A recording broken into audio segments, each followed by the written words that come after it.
कि सारण वाली, तो सारण की बेटी जो लालू प्रसाद जी की जो बहू थी, उन्हें प्रताड़ित करके घर से निकाल दिया और अपनी बेटी को सारण में स्थापित करना चाह रहे हैं। तो सारण की बेटी का क्या होगा, आप समझ सकते हैं। मतलब सारण की बेटी जवाब देगी? बिल्कुल जवाब देना चाहिए है? बिल्कुल जवाब देना चाहिए। तो देखिए कह रहे हैं कि विपक्ष तो कहता है कि बीजेपी स्वर्णों की पार्टी। नहीं, अगर स्वर्णों की पार्टी होती तो आज हम यहाँ कैसे। तो ये एक सोचने का विषय है कि और अति पिछड़ों के लिए भी कितनी सारी योजनाएं हैं। अभी हाल ही में विश्वकर्मा योजना लॉन्च हुआ था। बीजेपी कमर कस चुकी है कि कैसे चुनाव जीतना है, 4 जून को जो परिणाम आएगा वो हमारे पक्ष में ही आए। देखिए हमारे साथ बात करने के लिए यहाँ पर बिहार बीजेपी की महिला प्रदेश उपाध्यक्ष शीला प्रजापति जी पहुंची हुई है बक्सर की धरती ब्रह्मपुर में, और यहीं पर पहला सभा था मिथिलेश तिवारी जी का, और यहाँ पर सभा को संबोधित किए। सभा समाप्त हो चुका है। चलिए इनसे मैं जानने का प्रयास करूंगा कि कैसे ये लोग महिलाओं को जागृत करेंगी कि आप लोग बीजेपी के पक्ष में ही वोट करें। कैसे महिलाओं से ये कहिएगा कि बीजेपी की तरफ ही वोट करें। सबसे पहले तो मैं आपका धन्यवाद करती हूँ, और मैं ये बक्सर की धरती पर जो भारतीय जनता पार्टी के जो प्रत्याशी हैं मिथिलेश तिवारी जी, इनके बारे में कुछ बताना चाहूंगी कि ये मंडल से शुरू किए, मंडल अध्यक्ष रहे, प्रदेश के पदाधिकारी रहे, और आज ये विधायक भी रहे हैं, और अब इनको सांसद का टिकट मिला हुआ है। तो ये भारतीय जनता पार्टी में ही ये संभव है कि एक आम कार्यकर्ता ये सोच सकता है कि उसे बड़े से बड़े दायित्व मिला जा सकता है। और सिर्फ ये पुरुषों में नहीं, ये सब कार्यकर्ताओं को, चाहे वो महिला कार्यकर्ता हो चाहे वो पुरुष कार्यकर्ता हो।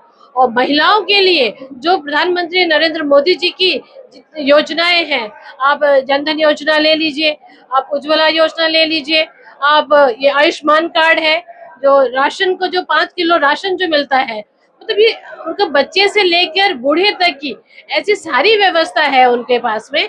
बेटी बचाओ बेटी पढ़ाओ। तो आप जो कह रहे हैं कि महिलाओं के लिए तो वो संपूर्ण समर्पित है, और हमें ये महिलाओं के बीच में ये जाके ये सब बताना है, क्योंकि वो खुद ये सब लाभ उठा रही हैं, और ये लाभ किनके द्वारा मिल रहा है ये उनकी जानकारी उनको देनी है। और उनका वोट तो तय है, वो लोग तो उन्हीं को वोट करें, उनको जागरूक करने की जरूरत भी नहीं है। वो ऑलरेडी इतनी जागरूक है कि वो जान रही है कि जो भी सुविधाएं उनको मिल रही हैं वो सब माननीय नरेंद्र मोदी जी की योजनाओं से ही मिल रही है। राहुल गांधी पूरा एकदम वो भी लगे हुए हैं कि इस बार नहीं जीतने देना है। राहुल गांधी के बारे में क्या कहें, उनको खुद को ये पता नहीं रहता है कि वो कब क्या कह रहे हैं, और कब छुट्टी मनाने के लिए वो विदेश चले जाते हैं, और उनके कार्यकर्ता उन लोग को ढूंढते रहते हैं कि कहाँ गए। तो उनकी बातों को कितनी गंभीरता से लिया जाए ये सोचने का एक विषय है। तो लेकिन भारतीय जनता पार्टी और के जो वो काम करती है वो अपने काम के बल पर अपने वो वोट के लिए किए हैं। अब की बार 400 पार का नारा है, जीत तो तय है, तीसरी बार तो मोदी जी प्रधानमंत्री बनने ही वाले हैं, लेकिन हमारा लक्ष्य है कि 400 पार होना चाहिए। बिहार में अगर देखा जाए तो यहाँ पर आप लोग करेंगे कार्यकर्ताओं को यहाँ पर टिकट दिया जाता है, पता नहीं कब किस कार्यकर्ता को कौन सी बड़ी जिम्मेदारी दी जाती है। यहाँ तो मतलब भारतीय जनता पार्टी में तो एक कार्यकर्ता, आम कार्यकर्ता भी उतना ही उसका भूमिका है, और कब क्या दायित्व मिल जाएगा। मैं उसका खुद उदाहरण हूँ कि मैं मंडल से शुरू किया, मैंने जिला से शुरू किया, और आज मैं प्रदेश की उपाध्यक्ष हूँ। मुझे पता भी नहीं था ये सब हो जैसे आज मिथिलेश भैया के भी नहीं पता था कि उनको यहाँ बक्सर से चुनाव का टिकट मिलेगा, लेकिन उनके लिए सरप्राइज रहा। लेकिन सारण वाली, तो सारण की बेटी जो लालू प्रसाद जी की जो बहू थी, उन्हें प्रताड़ित करके घर से निकाल दिया और अपनी बेटी को सारण में स्थापित करना चाह रहे हैं। तो सारण की बेटी का क्या होगा, आप समझ सकते हैं। मतलब सारण की बेटी जवाब देगी? बिल्कुल जवाब देना चाहिए है? बिल्कुल जवाब देना चाहिए। तो देखिए कह रहे हैं कि सारण की बेटी जवाब देगी, क्योंकि उनको प्रताड़ित करके घर से निकाला गया है और वो अपनी बेटी को सारण में उतारे हैं। कैसे क्षेत्र में आप लोग घूम रही हैं, क्या लगता है कि इस बार जीत फाइनल है? बिल्कुल लगता है, क्योंकि हम लोग जहाँ पे हैं ये भारतवर्ष में यहाँ मोदी जी बहुत मायने रखते हैं। इतना जेंट्स हो, लेडीज हो, सभी का, बाल बच्चा सभी जो भी है, सभी का बहुत वो ख्याल रखते हैं। इसलिए यहाँ किसी को भी बताना नहीं है, क्योंकि उनका घर घर हर तरह का सहायता पहुंच रहा है। किसी को बताने की जरूरत नहीं है कि मोदी जी क्या कर रहे हैं। यहाँ लालू जी के बारे में हम लोग कुछ नहीं बता सकते हैं। और ये जो है विदेशों में ज्यादा सफर करते हैं जो ये राहुल गांधी जी, तो वो तो हमको लगता है कि हवा की तरह उड़ गए हैं आंधियों में।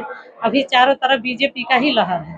तो देखिए बीजेपी का लहर। एक सवाल आपसे, कैसे बताइएगा कि महिलाओं को ये सुविधाएं मिली है मोदी सरकार में 10 सालों में? बहुत सारी सुविधाएं मिली है मोदी सरकार से। राशन कार्ड का मिला है, और ये जन योजना का मिला है, उजाला का मिला है, बहुत सारी है, गैस सिलेंडर का मिला है। लोग कहते हैं कि कितना भरा जाता है, ये भी तो लोग पूछते हैं। नहीं, वो सब भरा जाता है और अच्छे से भरा जाता है। कोई कमी नहीं है। इस बार आएंगे मोदी सरकार ही, 400 पार मोदी सरकार। तो देखिए यहाँ पर लोग कह रहे हैं कोरोना काल में जो जनधन खाता जो महिलाओं के लिए जो खोला गया था 0 बैलेंस पे, वही जनधन खाता का ही देन है कि डायरेक्ट डीबीटी के द्वारा डायरेक्ट उनके खाते में पैसे आते हैं। और उज्ज्वला योजना के अभी जो राशि है वो डायरेक्ट उनके उसमें आई थी। और मैं अति पिछड़ा समाज से आती हूँ। अति पिछड़ा समाज और बाकी सभी अनुसूचित जनजाति सब, मतलब भाजपा ही एक ऐसा पार्टी है जिसमें जातिवाद का कोई भेद नहीं। अति पिछड़ा समाज की बेटी आज प्रदेश की उपाध्यक्ष है, और ये एक बहुत ही गर्व की बात है। तो सब समाज हमारा एकजुट है, और भारी से भारी मतों से उनको, मिथिलेश जी को यहाँ से जिताएंगे। और 400 पार का जो नारा है वो डेफिनेटली वो अचीव करेंगे हम लोग, इसमें नो डाउट, इसमें कोई भी आशंका नहीं है कि हम लोग 400 पार। तो विपक्ष तो कहता है कि बीजेपी स्वर्णों की पार्टी नहीं, अगर स्वर्णों की पार्टी होती तो आज हम यहाँ कैसे? तो ये एक सोचने का विषय है कि, और अति पिछड़ों के लिए भी कितनी सारी योजनाएं हैं। अभी हाल ही में विश्वकर्मा योजना लॉन्च हुआ था, और उसमें बहुत लोगों का रजिस्ट्रेशन हुआ है। उसमें उनका ये ट्रेनिंग होगी और उनकी राशि मिलेगी, उनको आर्थिक रूप से संपन्न करने की। ये नहीं कि उनके कुछ मतलब अलाउंस दे दिया जाता है और उससे वो थोड़े समय के लिए उसका लाभ उठाए, बट जो बेस जो स्ट्रॉन्ग करने का काम करते हैं, जो बेसिक स्ट्रॉन्ग होता है, जो बेस स्ट्रॉन्ग होगा, अपना स्वरोजगार वो अगर अर्जित करेंगे तो वो आगे उनके कमाने की और आशंका बढ़ जाती है, और 4 लोगों को वो रोजगार दे सकते हैं। तो ये हुआ नेशन डेवलपमेंट का, नेशन बिल्डिंग का काम, जो वो हमारे प्रधानमंत्री नरेंद्र मोदी जी कर रहे हैं, और वो सभी वर्गों के लिए कर रहे हैं। ये कुछ ऐसा नहीं है कि इस वर्ग को मिल रहा है, जो उनकी सारी योजनाएं हैं वो सभी वर्गों को, यहाँ तक कि मुस्लिम बहनों को भी ये उज्ज्वला का कनेक्शन मिला है। इवन वो उसमें सिलाई का वो मिला है, और ये आयुष्मान कार्ड का लाभ उठा रहे हैं वो लोग।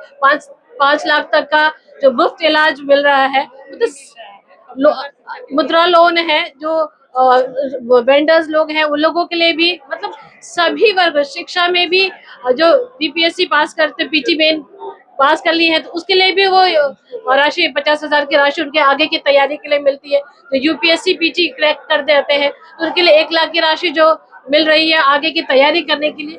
मतलब सभी, सिलाई मशीन भी है उनको आत्मनिर्भर बनाने के लिए। मतलब गरीब, महिला, युवा और किसान, बस यही 4 जाति है और कोई जाति नहीं है।